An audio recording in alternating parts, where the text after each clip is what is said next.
Olivia lame എന്ന ഒരു രചയിതാവുണ്ട്. അദ്ദേഹമാണോ സ്ത്രീയാണെന്ന് തോന്നുന്നു. ദി ലോൺലി സിറ്റി എന്നൊരു പുസ്തകം എഴുതിയിരുന്നു 2016. The lonely city, the adventures in the art of being alone എന്ന പുസ്തകം. ഈ പുസ്തകം തുടങ്ങുന്നത് ഇങ്ങനെയാണ്. 45ാമത്തെ ഫ്ലാറ്റിലെ 45ാമത്തെ നിലയിൽ നിന്ന് പുറത്തേക്ക് നോക്കുമ്പോൾ നിറയെ ഫ്ലാറ്റുകളാണ്. ഫ്ലാറ്റിൽ കുറേ മുറികൾ, ഒരുപാട് 10,000-കണക്കിന് മുറികൾ കാണും. അവിടെ നിന്ന് നോക്കിയാൽ എല്ലാ മുറികളും ഏകദേശം ജയിലുകൾ പോലെ ദൂരത്ത് നോക്കിയാൽ എല്ലാത്തിനും ജനലുകളുണ്ട്. അതിനുള്ളിൽ അപരിചിതരായ ആരൊക്കെയോ അവരുടെ ജീവിതത്തിൽ നീന്തി കളിക്കുന്നുണ്ട്. ഈ ദൃശ്യം അങ്ങനെ നോക്കി നിന്നാൽ എത്ര സോഷ്യലായ അല്ലെങ്കിൽ സംസർഗ ഭാവമുള്ള ആളാണെങ്കിലും അയാളുടെ ഉള്ളിലൊരു ഏകാന്തതയുടെ കടുത്ത വിറയൽ അനുഭവപ്പെടും എന്നാണ്. അപ്പോൾ ഏകാന്തത എന്നാൽ ഈ റൈറ്റർ പറയുന്നത് പ്രവേശനം തടയപ്പെട്ടതും എന്നാൽ തുറന്നു കിടക്കുന്നതുമായ ആസ്പെക്റ്റുകളുടെ, വശങ്ങളുടെ അസുഖകരമായ ഒരു ചേരുവയാണ് ഏകാന്തത. ഞാനിത് പറയാൻ കാരണം, ഈ സ്റ്റോറി അത് ഫിക്ഷൻ അല്ല, നോൺ ഫിക്ഷൻ ആണ് ഇത്. പക്ഷെ ഈ ഒരു ഏകാന്തത തന്നെ ഇവർ പറയുന്ന ഞാൻ പറയാൻ കാരണം, നമ്മളിപ്പോൾ ഡിസ്കസ് ചെയ്യാൻ പോകുന്ന ഏകാന്തതയിൽ നിന്ന് സാമൂഹിക ബന്ധത്തിലേക്ക്, കൂടുതൽ ആരോഗ്യകരമായ സമൂഹങ്ങളിലേക്കുള്ള കർമ്മപദ്ധതിയെടുക്കൽ എന്ന പഠനം വരാൻ കാരണം, അത് ഉത്ഭവിക്കാൻ കാരണം ഉത്തര അമേരിക്കൻ നാടുകളിലും യൂറോപ്പിലുമുള്ള നാഗരിക ജീവിതത്തിൻ്റെ പ്രത്യേകതരം അനുഭവത്തിൽ നിന്ന് ഉണ്ടായതാണ് ഈ കൺസേൺ, ഈ ഉത്കണ്ഠ. ഇപ്പം ലോകത്തെല്ലായിടത്തും അർബനൈസേഷൻ വളരെ വർദ്ധിച്ചതുകൊണ്ട് അതേ സമാനമായ അനുഭവങ്ങൾ എല്ലായിടത്തും കാണാം. ഈ റിപ്പോർട്ട് ലോകാരോഗ്യ സംഘടന ഇറക്കാൻ ഇടയായത്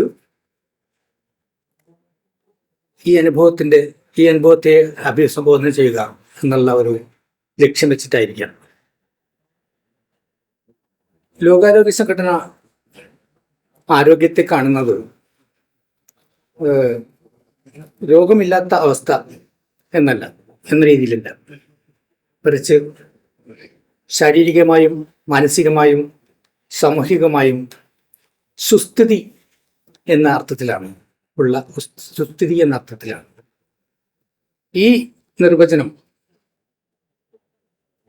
ഇപ്പോൾ അവസാനം പറഞ്ഞ ഏകാന്തത പോലെയുള്ള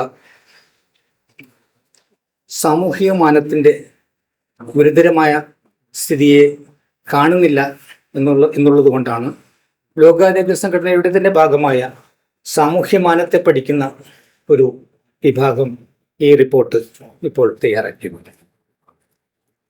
ഈ റിപ്പോർട്ട് വളരെ അടിയന്തരമായിട്ട് കർമ്മപദ്ധതികൾ ക്ഷണിക്കുന്നുണ്ട് എന്നുള്ള തോന്നലോടെയാണ് ഇറക്കിയത്. അതിന് കാരണം കോവിഡ് ബാധയ്ക്ക് ശേഷം, കോവിഡ് പടർന്നതിന് ശേഷം ഉള്ള അവസ്ഥയും, കൂടാതെ ജീവിതം കൂടുതൽ ഡിജിറ്റൽ ആവുകയും ചെയ്യുന്ന ഒരു സന്ദർഭത്തിൽ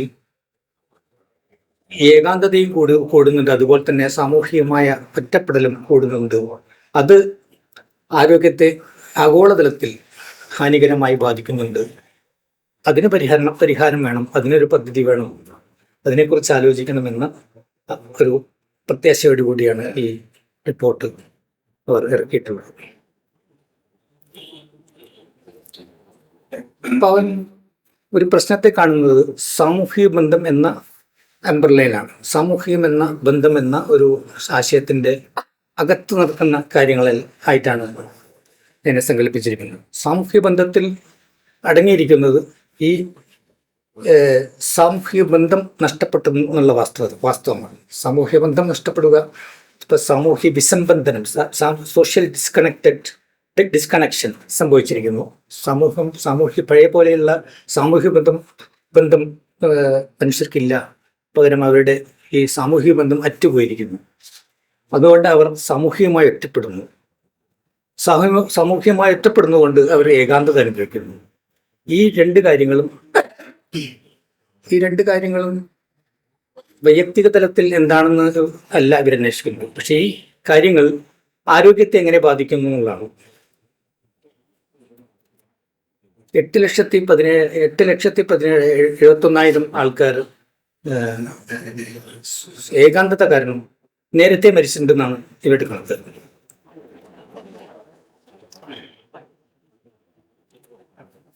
ഇതെല്ലാം അവർ പഠിക്കുന്നത് ആനുഭവിക ഗവേഷണം വഴിയാണ്. ഇതിനെ ആദ്യം ഈ കാര്യങ്ങൾ മുഴുവൻ അവർ അളക്കാവുന്ന കാര്യങ്ങളാക്കി മാറ്റും. എന്നിട്ട് അളന്ന് സ്റ്റാറ്റിറ്റിക്കലി അതിനെ സ്ഥിതിവിവരക്കണക്ക് അനുസരിച്ച് അതിൻ്റെ മെത്തേഡ്സ് ഉപേക്ഷിച്ച് ഇതിനെ ഒരു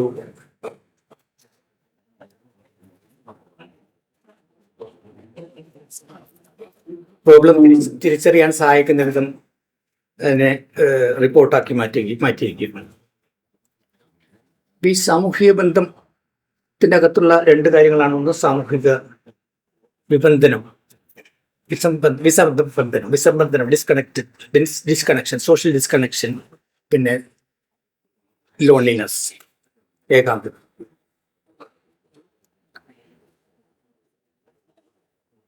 ഇതിനെ അവർ 3 ഘടകങ്ങളാക്കി തിരിച്ചിരിക്കുകയാണ്.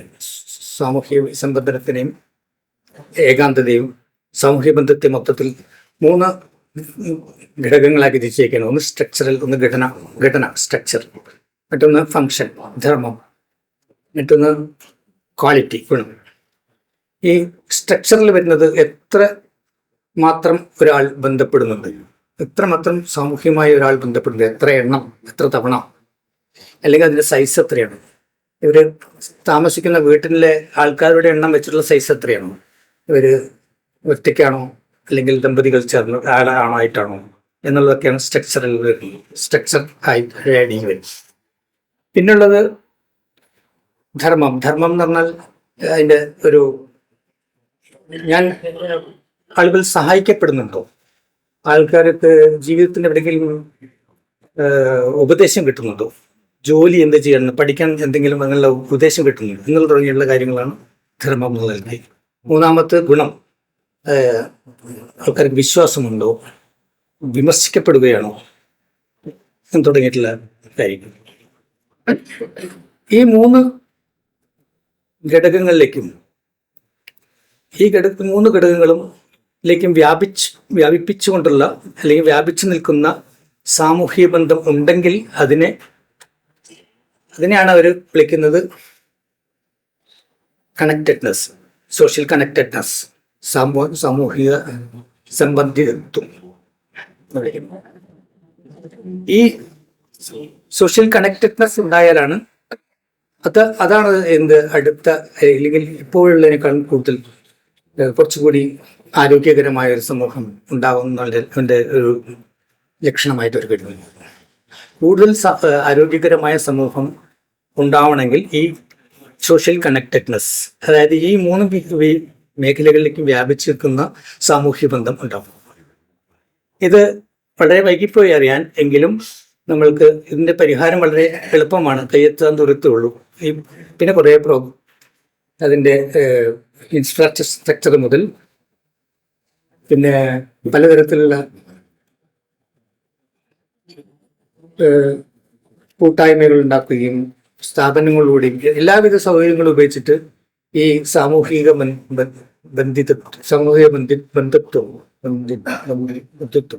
ബന്ധുത്വം ഉണ്ടാക്കാൻ വേണ്ടി പരിശ്രമിക്കാൻ, അതിൻ്റെ കാര്യപരിപാടികൾ നടത്താൻ വേണ്ടിയിട്ട് ഉള്ള ഒരു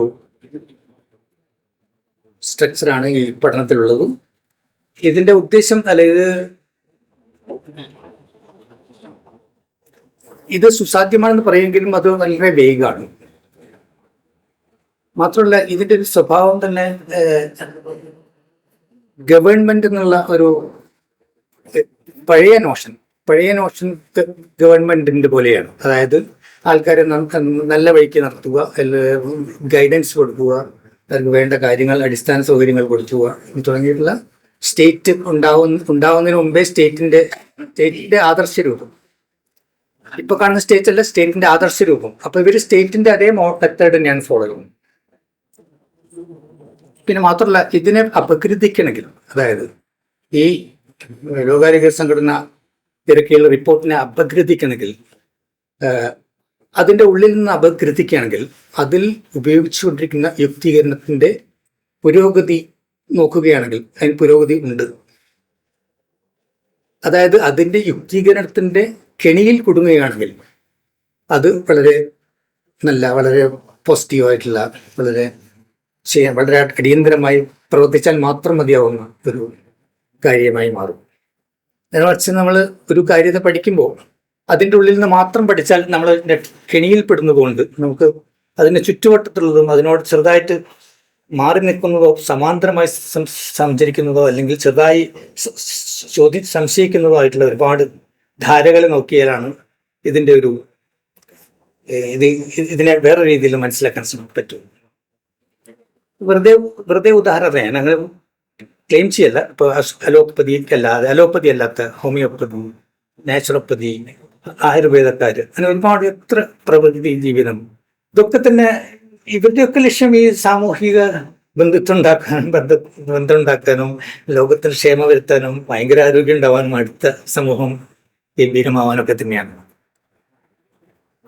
പക്ഷേ എന്തുകൊണ്ടായിരിക്കും ഇവരൊക്കെ ഇതിൽ ചേരാത്തിരിക്കുന്നതിന്, എന്തുകൊണ്ടാണ് ഇവരിങ്ങനെ ഇടഞ്ഞു നിൽക്കുന്നതെന്ന്? അതിന് പ്രധാനമായും അത് നോക്കണമെങ്കിൽ അതിന് ശക്തിയുടെ സ്വഭാവം ആണ് നോക്കേണ്ടി വരും. കാരണം ഇപ്പോൾ ഈ ഗവൺമെന്റ് എന്നുള്ള സങ്കല്പമാണ് ഈ പഠനം ഉപയോഗിക്കുന്നതാണ് ഞാൻ ഉദ്ദേശിക്കുന്നത്. അതായത് 16ാം നൂറ്റാണ്ടിലൊക്കെ ഉണ്ടായിരുന്നു ഫൂക്കോ പറയുന്ന ഒരു ഗവൺമെന്റ് എന്നുള്ള നോഷനാണ്. അതായത് കുടുംബം വഴിയും സുഹൃത്തും പല സെമി സ്ഥാപനങ്ങളിലൂടെ വഴിയുമൊക്കെ